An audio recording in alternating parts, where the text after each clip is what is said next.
Assalamualaikum warahmatullahi wabarakatuh. Perkenalkan, nama saya Nispa Haria dengan NIM 220407502072 dari kelas M225. Di video kali ini, saya akan menjelaskan materi mengenai pengertian pembelajaran kelas rangkap, alasan mengapa dilaksanakannya pembelajaran kelas rangkap, dan strategi mengajar dengan pembelajaran kelas rangkap. Baik, yang pertama ada pengertian pembelajaran kelas rangkap. Pembelajaran kelas rangkap atau PKR adalah metode pengajaran di mana seorang guru mengajar 2 atau lebih tingkat kelas secara bersamaan dalam satu ruang kelas. Strategi ini umumnya diterapkan di sekolah-sekolah dengan keterbatasan jumlah guru atau fasilitas seperti di daerah terpencil. Tujuan dari pembelajaran kelas rangkap adalah untuk memaksimalkan sumber daya pendidikan yang tersedia tanpa mengurangi kualitas pengajaran. Dalam pelaksanaannya, guru harus mampu merancang strategi yang mengintegrasikan materi dari berbagai tingkat kelas serta menggunakan metode pembelajaran yang fleksibel dan interaktif. Pembelajaran kelas rangkap dilaksanakan karena beberapa alasan. Yang pertama, ada keterbatasan jumlah guru. Keterbatasan jumlah guru di daerah terpencil atau perdesaan seringkali terdapat kekurangan guru yang memadai untuk mengajar setiap kelas secara terpisah. Yang kedua, minimnya jumlah siswa. Di beberapa sekolah, jumlah siswa dalam setiap tingkat kelas sangat sedikit, sehingga dianggap lebih efisien untuk menggabungkan mereka dalam satu kelas dengan tingkat yang berbeda. Yang ketiga, keterbatasan fasilitas. Sekolah-sekolah dengan keterbatasan ruang kelas atau fasilitas lainnya mungkin tidak memiliki cukup ruang untuk mengadakan kelas terpisah untuk setiap tingkatan. Dan yang keempat, ada efisiensi sumber daya. Pembelajaran kelas rangkap membantu memaksimalkan penggunaan sumber daya manusia dan material, sehingga sekolah dapat tetap berjalan dengan sumber daya yang terbatas. Yang kelima, ada akses pendidikan merata. Di wilayah yang sulit terjangkau, pembelajaran kelas rangkap memungkinkan siswa tetap mendapatkan pendidikan tanpa harus menunggu penambahan guru atau fasilitas yang memadai. Dan yang keenam, ada peningkatan kreativitas guru.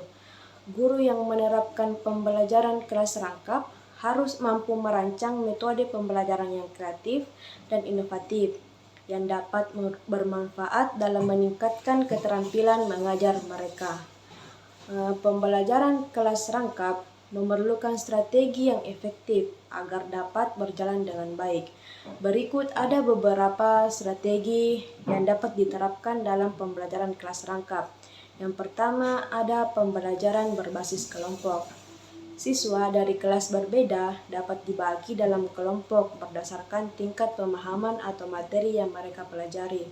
Guru dapat memberikan tugas kelompok yang sesuai dengan tingkat kemampuan mereka, sehingga siswa bisa belajar secara kolaboratif. Yang kedua, ada pengajaran bergilir atau rotation technique. Guru dapat mengatur pengajaran secara bergilir antara kelas-kelas yang berbeda. Misalnya, saat guru fokus mengajar satu kelompok, kelompok yang lain dapat mengerjakan tugas mandiri atau kegiatan pembelajaran lainnya yang tidak memerlukan pendampingan langsung. Yang ketiga, ada pembelajaran mandiri dengan modul. Siswa dari tingkat kelas yang berbeda diberikan modul pembelajaran sesuai dengan kurikulum mereka. Guru bertindak sebagai fasilitator yang membantu siswa dalam menyelesaikan tugas secara mandiri sambil tetap memberikan perhatian kepada kelompok lainnya. Yang keempat, ada penggunaan sumber belajar beragam. Penggunaan alat bantu seperti video pembelajaran, buku, dan bahan ajar lainnya dapat membantu siswa belajar secara mandiri ketika guru fokus mengajar kelompok lain. Sumber belajar ini memungkinkan siswa tetap terlibat dalam proses pembelajaran meskipun guru tidak memberikan instruksi langsung.